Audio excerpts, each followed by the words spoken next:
Assalamualaikum warahmatullahi wabarakatuh. Salam sejahtera buat kita semua. Kita kembali lagi di mata kuliah pengantar ekonomi mikro bersama saya Ibu Nurlela M, SP, MSc. Pada kesempatan hari ini kita akan masuk ke materi baru ya tentang ekonomi mikro, tepatnya di minggu ke-11. Kita akan bahas mengenai teori perilaku produsen. Lalu kita sudah bahas teori perilaku konsumen, sekarang kita akan bahas teori perilaku produsen. Ini nanti dalam kaitannya dengan produksi dan biaya produksi. Sebelum membahas lebih jauh, kita lihat dulu outline pembelajaran kita pada hari ini. Yang pertama, diharapkan nantinya mahasiswa mampu memahami konsep dasar teori perilaku produsen. Yang kedua, diharapkan mampu memahami hukum the law of diminishing return dan juga konsep return to scale. Dan yang terakhir adalah memahami atau mampu menggambarkan kurva isofon dan isofos. Untuk hari ini kita sampai di pembahasan mengenai konsep return to scale nantinya ya. Setelah itu kita akan bahas di video yang lain. Konsep dasar teori perilaku dari produsen, di mana dalam hal ini adalah produsen itu dapat juga bertindak sebagai supplier ya, atau yang memproduksi barang.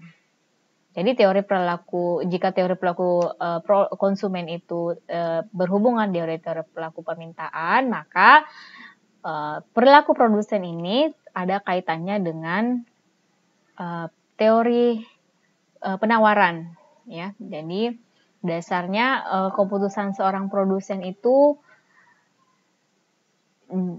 yang pertama ingin mengetahui berapa sih produksi atau output yang harus diproduksikan. Yang kedua berapa dan dalam kondisi bagaimana faktor-faktor input yang akan dipergunakan dalam berproduksi. Pertanyaan ini muncul sebab setiap produsen mempunyai keinginan atau tujuan untuk meningkatkan penjualannya dengan tujuan akhirnya nanti adalah ingin memperoleh laba yang maksimum. Laba yang maksimum itu bisa dicapai salah satunya dengan cara produksi yang maksimal dan juga penggunaan biaya-biaya yang minimum. Nah, jadi dengan adanya pertanyaan produsen tersebut, berapa output yang harus diproduksi dan juga berapa biaya-biaya yang digunakan atau berapa banyak kombinasi input yang bisa menghasilkan minimum biaya, maka terdapat asumsi dasar yang pertama bahwa produsen atau pengusaha itu akan selalu mencapai keuntungan yang maksimum. Yang kedua, bahwa produsen atau pengusaha beroperasi pada pasar persaingan sempurna. Pasar persaingan sempurna, salah satu ciri-cirinya adalah produsen itu adalah sebagai price taker atau pengambil harga. Jadi produsen pada dasarnya tidak bisa serta-merta menentukan harga. Dia merupakan price taker. Nah, maka dari itu konsep tentang pentingnya pemahaman perilaku produsen ini dalam mengalokasikan faktor-faktor produksinya itu sangat penting untuk dipelajari untuk mencapai tujuan akhir dari seorang produsen, yaitu mencapai keuntungan yang maksimal. Nah, jadi dari teori perilaku produsen itu kita harus pahami dulu apa itu produksi, kemudian faktor dan fungsi produksi. Terkait dengan fungsi produksi, landasan teknis pada proses produksi itu adalah fungsi produksi. Fungsi produksi itu merupakan satu fungsi atau persamaan yang menunjukkan hubungan fisik dan teknis antara jumlah faktor produksi yang dipergunakan dengan jumlah faktor produk yang dihasilkan per satuan waktu tanpa memperhatikan harga-harganya, baik harga faktor produksi maupun harga produk. Nah, untuk kali ini kita akan fokus dulu ke produksi. Kalau fungsi produksi itu tidak memperhatikan harga-harga, jadi kombinasi yang paling maksimum. Nah, Dalam faktor fungsi produksi ini yang merupakan hubungan fisik antara faktor produksi dengan jumlah produk yang dihasilkan, terdapat istilah faktor produksi atau apa yang disebut dengan input atau disimbolkan dengan X. Kemudian jumlah produksi atau apa yang disebut dengan output dan biasanya disimbolkan dengan Y. Nah, ini ilustrasi mengenai fungsi produksi ya adalah hubungan antara input-input produksi yang nantinya akan menghasilkan output. Jika digambarkan secara matematis, fungsi produksi dinyatakan dalam bentuk rumus Y sama dengan fungsi dari X1, X2, X3, dan seterusnya sampai Xn. Di mana Y itu merupakan tingkat produksi atau output yang dihasilkan dari faktor produksi, yaitu X1, X2, X3, dan Xn, termasuk X1, X2, X3, itu merupakan faktor produksi atau input yang digunakan dalam berproduksi. Jadi maksud dari persamaan tersebut bahwa tingkat produksi satu barang itu atau tingkat output itu tergantung pada inputnya. Misalnya inputnya itu berupa modal, tenaga kerja, sumber daya, dan teknologi. Banyak sedikitnya modal, tenaga kerja, sumber daya, dan teknologi itu akan mempengaruhi jumlah produksi yang akan dihasilkan. Nah, itu tadi fungsi dari produksi. Ya, jadi Y sama dengan fungsi dari atau tergantung terhadap input-input produksi.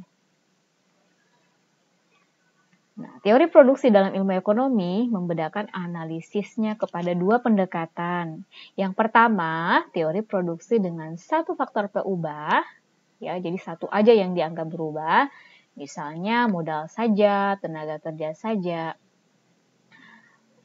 Peubahnya faktor tenaga kerja atau X2, faktor lain dianggap tetap. Kemudian pendekatan yang kedua, teori produksi, ada dua faktor atau dua peubah. Misalnya yang berubah itu adalah modal X1 dan tenaga kerja atau disimbolkan dengan X2. Nah, jadi kedua konsep ini, pendekatan ini nantinya kita akan bahas satu-satu. Dan untuk hari ini kita akan membahas bagian pertama, ya, dengan teori produksi dengan satu peubah. Jadi satu faktor atau input aja yang dianggap berubah. Yang lainnya dianggap tetap. Nah, terkait dengan fungsi produksi dengan satu variabel peubah, itu berlaku hukum the law of diminishing return atau hukum kenaikan hasil yang semakin berkurang. Dalam teori ekonomi, sifat fungsi produksi diasumsikan tunduk pada hukum yang disebut the law of diminishing return atau hukum kenaikan hasil yang semakin berkurang. Dan hukum ini menyatakan bahwa apabila penggunaan satu macam input, misalnya modal, ya, modal saja, atau tenaga kerja, kita contohkan dalam hal ini, ditambah dan sedangkan input-input yang lain dianggap tetap, maka tambahan output yang dihasilkan dari setiap tambahan satu jenis input yang ditambahkan tadi pada mulanya akan naik, tetapi kemudian jika ditambahkan terus dan seterusnya akan menurun jika terus ditambahkan. Lanjut. Nah, berikut contoh dengan angka-angka hipotesis untuk menunjukkan sifat fungsi produksi seperti yang dinyatakan dalam hukum the law of diminishing return.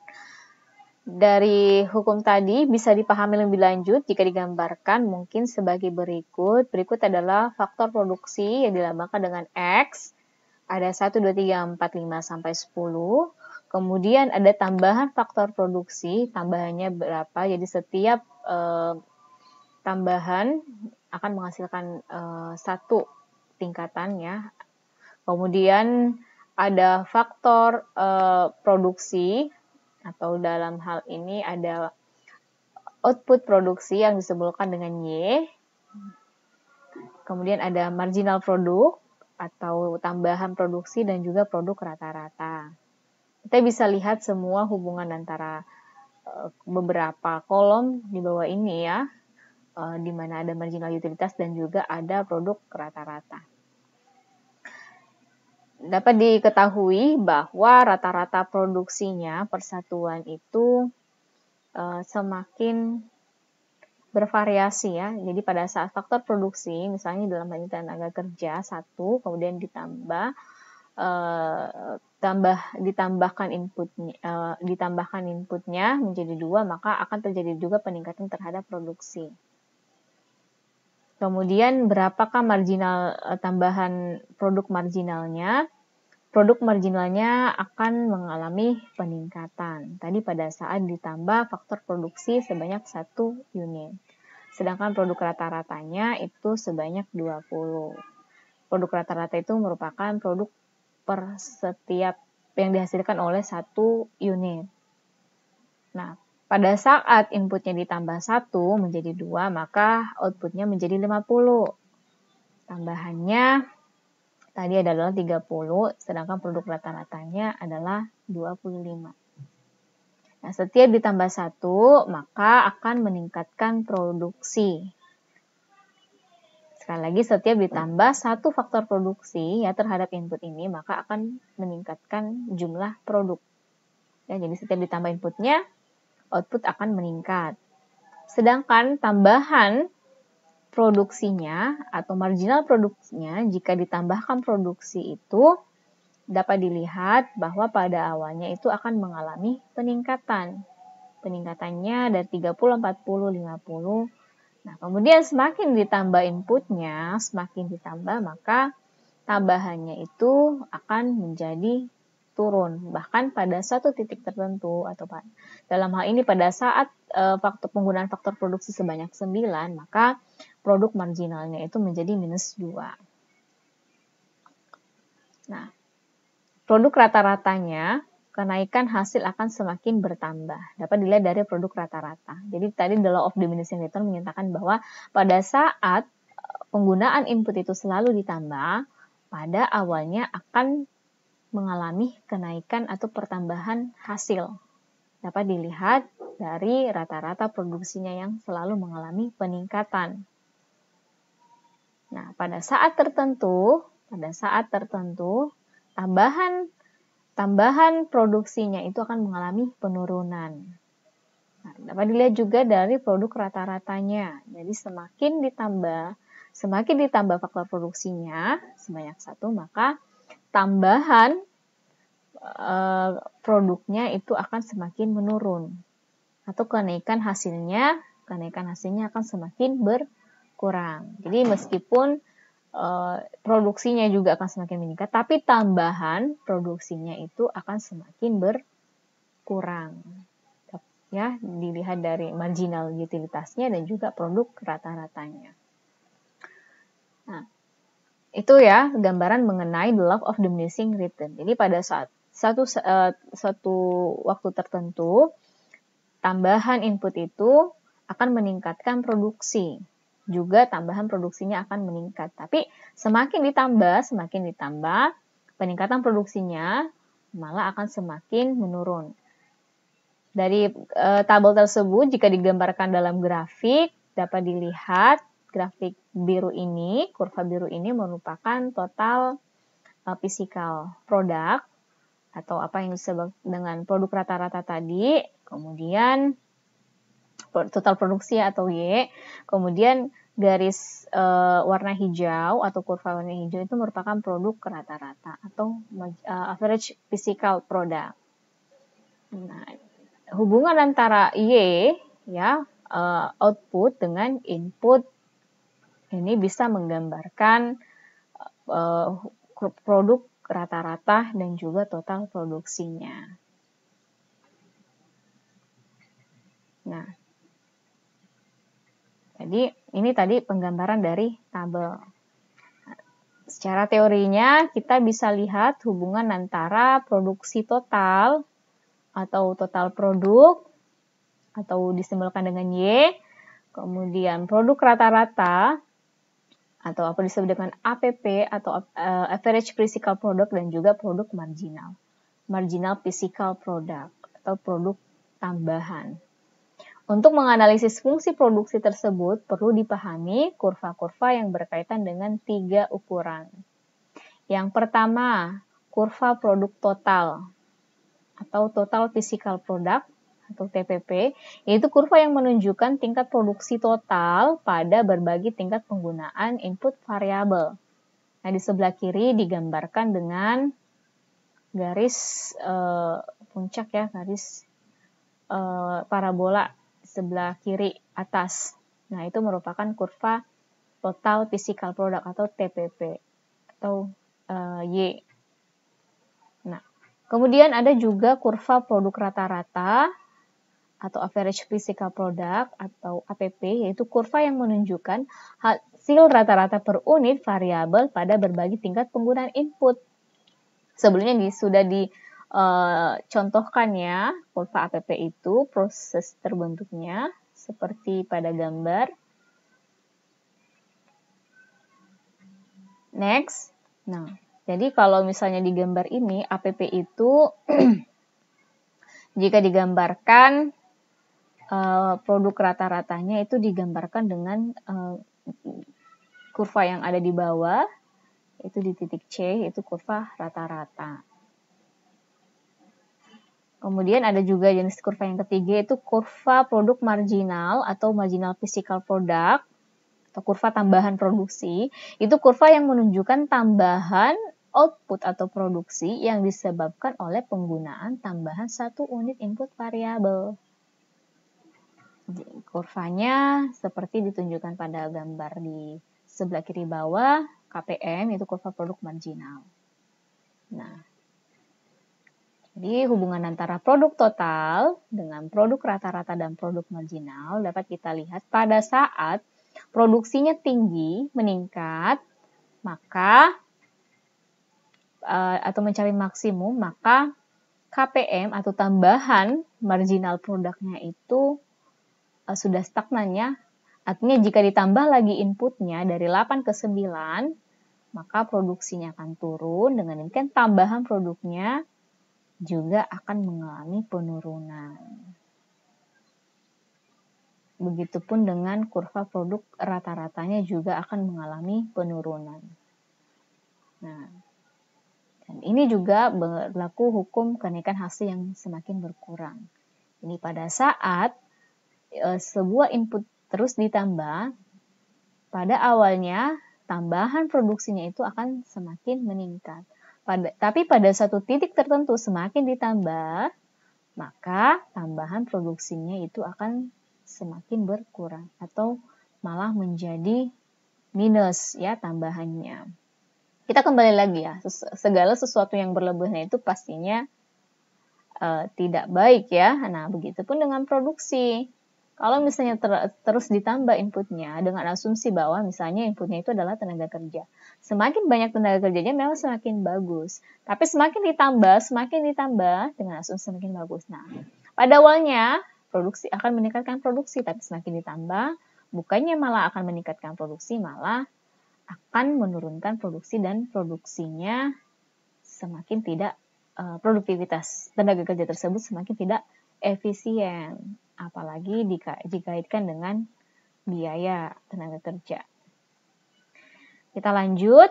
Nah, dari sifat-sifat tersebut dapat disimpulkan bahwa tahapan produksi seperti dinyatakan dalam hukum the law of diminishing return dapat dibagi ke dalam 3 tahap.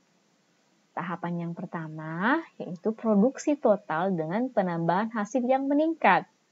Jadi di awal nih ya, fase awal, tambahan produk total menghasilkan tambahan hasil yang semakin meningkat.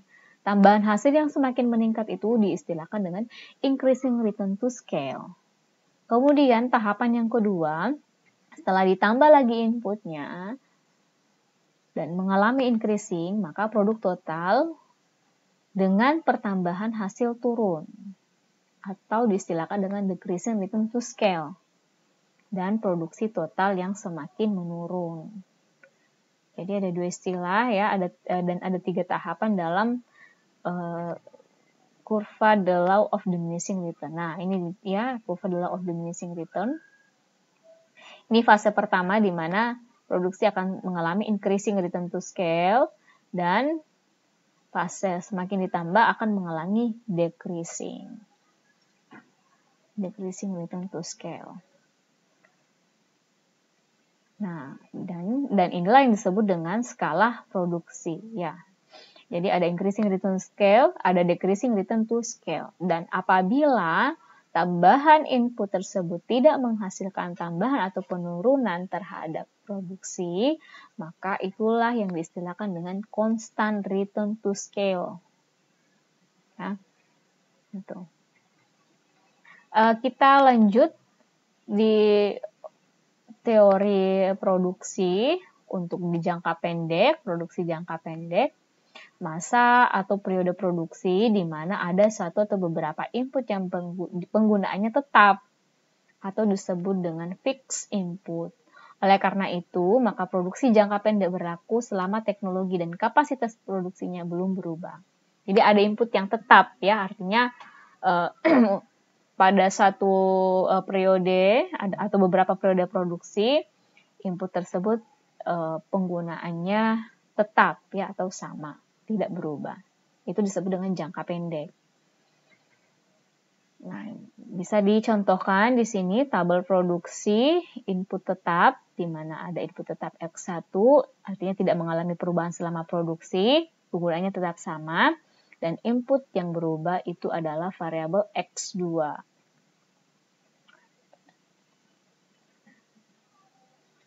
Dari tabel ini kita bisa lihat ada input X1, X2, dan juga produksi atau Y. X1 itu merupakan input tetap, nah dan ini juga merupakan tadi contoh dari the law of diminishing return, di mana satu peubah yang dianggap tetap.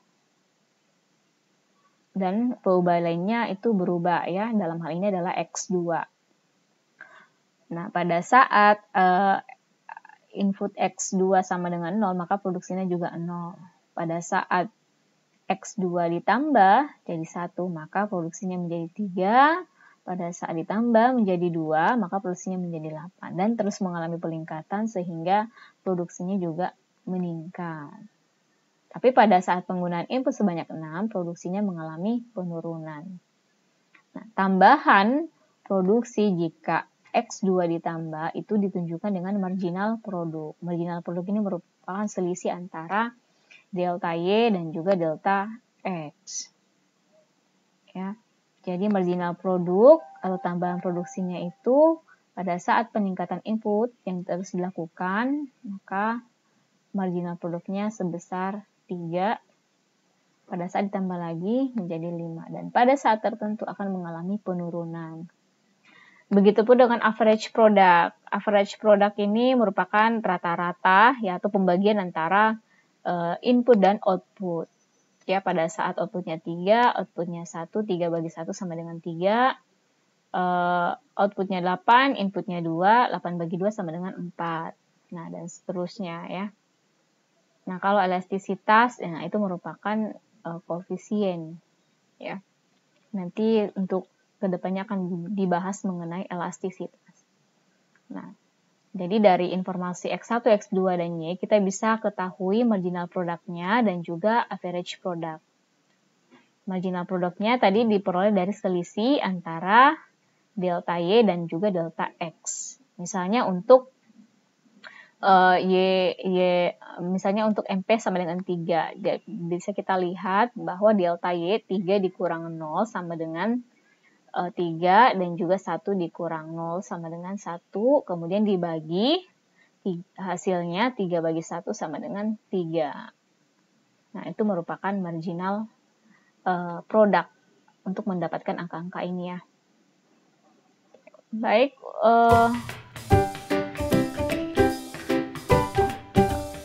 untuk 3 capaian tadi sudah kita bahas di kesempatan pada hari ini.